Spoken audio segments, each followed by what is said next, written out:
What's up, Taiwan? I'm Louise Watt with news from here in Taiwan and around the world. Taiwan's military says it's on alert after US warships passed through the Taiwan Strait, triggering a surge of Chinese military activity. Our defense reporter Jaime Ocon is live in Taipei with the latest. Jaime, what is the military saying? What we know so far is that two U.S. Navy ships, a destroyer and a research vessel, passed through the Taiwan Strait from Monday through Wednesday. This is the first Taiwan Strait transit under the new Trump administration. And what's interesting about this transit, it was actually first reported by China with a pretty angry reaction from Beijing, saying that the U.S. is sending the wrong signals and that this transit, these kinds of transits increase security risks. Now, the U.S. says that the transit was routine and in line with international law. That's despite not posting any information on its public website, which is a bit of a deviation from its normal protocol where it does make this information public. Now, here in Taiwan, the Defense Ministry reported 30 Chinese military aircraft as well as 7 naval vessels operating around the country. Of that group, 23 of the Chinese military aircraft flew a bit closer to Taiwan and breached the Air Defense Identification Zone, or ADIZ. The military here uses that space as a defensive buffer zone. That's despite not being Taiwanese airspace. Now, this morning, I spoke to Taiwan's Defense Ministry and asked them about this surge in Chinese military activity, and this is what they had to say. 我们跟友盟国家的一个协同的部分，我想，台海地区的一个区域的和平跟稳定，这个部分不只是涉及到台湾的问题，它是区域内所有的自由民主国家共同关切的一个议题。 Taiwan's military said it also scrambled its own fighter jets and deployed air defense systems as an extra measure, but the situation here is normal. Now, it's important to remember that these transits in the Taiwan Strait by the United States happen once every 2 to 3 months, with the last time being a reconnaissance plane flying through the Taiwan Strait back in November. But again, this is the first Taiwan Strait transit under Trump 2.0, so all eyes now are on Beijing to see if it increases its military activity to test the new administration on how it reacts to tensions in the Taiwan Strait. Thank you, Jaime. That was Jaime Ocon reporting live from Taipei. The ruling party and opposition coalition are clashing again over the issue of recalling lawmakers. The opposition is against making it easier to do so. John Van Trieste reports. 本院原决议予以维持。 This simple declaration is the latest fracture in the legislature. The opposition Kuomintang and Taiwan People's Party have upheld rules that would make it harder to launch recall campaigns against politicians, against the wishes of the cabinet. A surge of recent petitions has both ruling and opposition lawmakers in the crosshairs, but it's the main opposition KMT that stands to lose the most, with over 30 seats at risk to the ruling Democratic Progressive Party's 13. These numbers aside, opposition lawmakers say they want to make sure recall campaigns are above board. And they say their new rules, like a requirement people signing petitions attach a photocopy of their national ID card, will stop any fraud. 如果你今天去做一个违法的联署，这个都会将来会构成犯罪。联署书上面去伪签他人的名字，这个会构成刑法217条的伪造属押罪。 The vote to keep these rules in place is a big political win for the opposition. This is the third time in a row the cabinet has tried to block opposition policies and failed. Now, some in the opposition camp say it's time for the head of the cabinet, Premier Zhou Rongtai, to step down in defeat. 周荣泰大概最擅长的事情就是提复议，还是厚着脸皮赖在行政院院长的座位上，这是国家的不幸。 But the ruling DPP isn't backing down. Its caucus leader says the party will take the matter to the Constitutional Court. 标准配备就是暂时处分时限，这标配暂时处分，然后再10年金。 No matter who wins that battle, the resentment beneath Taiwan's deep partisan divide isn't going away. Klein Wang and John Van Trieste for TaiwanPlus. Many US trade partners are condemning President Donald Trump's new tariffs on steel and aluminium imports, but Taiwan has responded differently. with some here saying that Trump's move could be a good thing for the country's steel industry. Joy Sung reports. World leaders are stepping up to the plate in what could turn into a multi-front trade war with the U.S., condemning U.S. President Donald Trump's 25% tariff on all steel and aluminum imports that will take effect next month. Wenn uns die USA keine andere Wahl lassen, dann wird die Europäische Union geschlossen darauf reagieren. The U.S.'s largest foreign supplier of both metals, Canada, faces a stacked levy with other taxes on the country's goods, potentially amounting to a total 50% tariff. Canadian Prime Minister Justin Trudeau says his country's imports create, quote, thousands, if not millions of jobs in the U.S., and that Canada will not stand idly by. Be doing more together, not fighting with each other, but Canadians will stand up strongly and firmly if we need to. Taiwan has also been caught in the crosshairs of Trump's metals levy, ranking in the top 10 of the U.S.'s steel importers.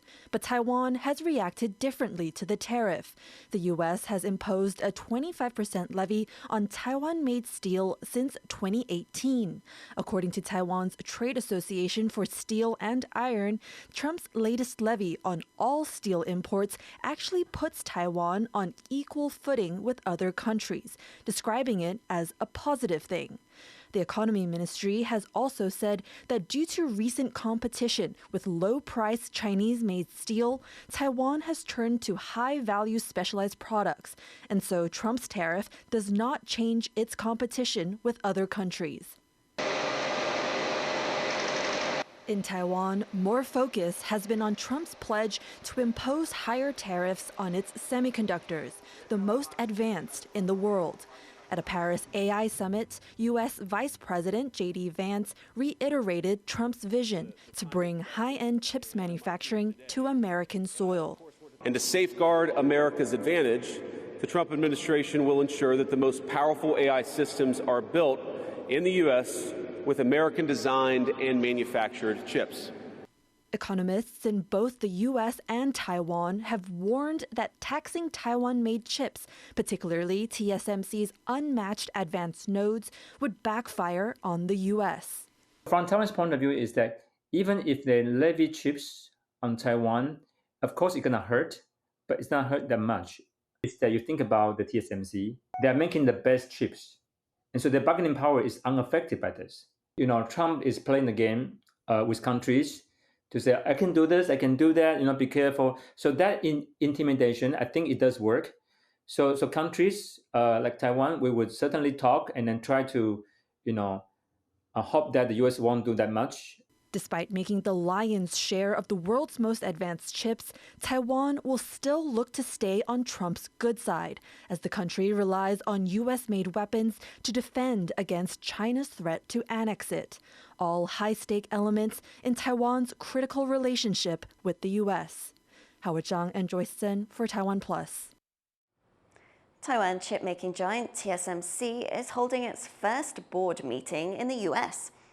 The meeting itself is considered routine, with analysts watching to see if the company will finalize more investments in the United States.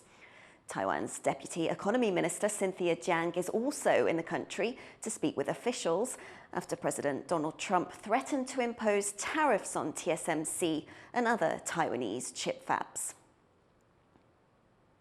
While Trump shores up his America First manufacturing policy, some of Taiwan's smaller exporters might benefit the US more if they stayed in Taiwan. Leslie Liao explains why in this report from the US. US President Donald Trump has a distaste for trade deficits. He doesn't like it when his country buys more than it sells with other countries. And he's going after some of the US's closest partners to close the gaps. And I'll be putting the tariff of 25% on Canada and separately 25% on Mexico. And we will really have to do that because we have very big deficits with those countries. Taiwan is a top U.S. trade partner. Statistics from Taiwan's finance ministry show that trade with the U.S. has more than doubled over the past decade. But the trade imbalance between Taiwan and the U.S. has also grown, nearly 12-fold between 2014 and 2024. The U.S. has long run a trade deficit with Taiwan. Trump's tariffs are taxes levied on American businesses importing goods from targeted countries, raising costs and deterring purchases of those products. Taiwan produces over 90% of the world's most advanced computer chips, and roughly half of Taiwan's exports to the U.S. are related products. Now, it seems Trump is training his tariff policy on Taiwan. We're going to be placing tariffs on foreign production of computer chips, semiconductors, and pharmaceuticals to return production of these essential goods to the United States of America. But computer chips aren't Taiwan's only forte. When people think about Taiwanese manufacturing, they probably think about high-tech components like semiconductors. But the truth is, there are a lot of everyday goods, like this bicycle chain, that are manufactured in Taiwan and exported all over the world. It's not just bicycle chains Taiwan specializes in. It manufactures components essential to worldwide industries. My understanding is there are only 2 countries, Taiwan being one of them, that can produce screws that are high quality enough, high grade enough, made out of the right materials that they can be used in the automobile industry. And it's that way throughout the manufacturing industry, footwear, bicycle chains, motors that go into drill bits at dentist offices. There are Taiwanese companies that specialize in each of these things.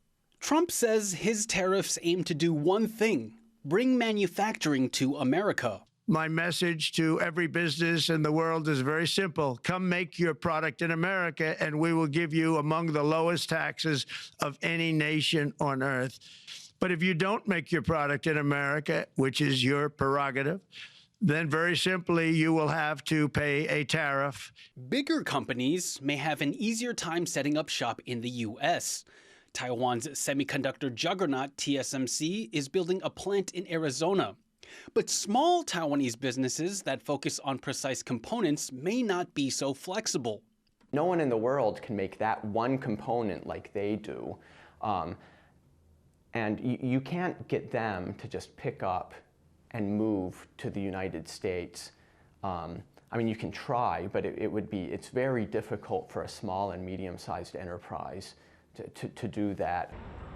Taiwan's finance ministry says that the country exported $111 billion worth of goods to the U.S. in 2024. Around half of that was semiconductors, meaning Taiwan provides billions more in other vital components to the U.S. Taiwanese and U.S. manufacturing go hand in hand, though not in the most obvious of ways. While Trump may impose tariffs on Taiwan's chip industry in a bid to bring jobs to America, many current American jobs benefit from Taiwan's specialized manufacturing, meaning any trade war could have unexpected consequences. Leon Lien, Laurel Stewart, and Leslie Liao in Washington, D.C. for TaiwanPlus. Both the US and the UK have refused to sign an international agreement on the use of AI at a summit in Paris. US Vice President J.D. Vance told European leaders that massive regulations on artificial intelligence could strangle the industry, calling content moderation authoritarian censorship. European lawmakers had pushed for consensus on inclusive, open and safe use of AI in the summit's resolution. The 2 countries' failure to back the communiqué is another sign of divergence on AI governance as the industry expands. Thank you for watching What's Up Taiwan. You can visit the TaiwanPlus website or follow our social media for more stories from Taiwan and around the world. Finally, here are some French and American Olympic ice dancing champions performing in Zurich. I'm Louise Watt. Take care. We'll see you next time.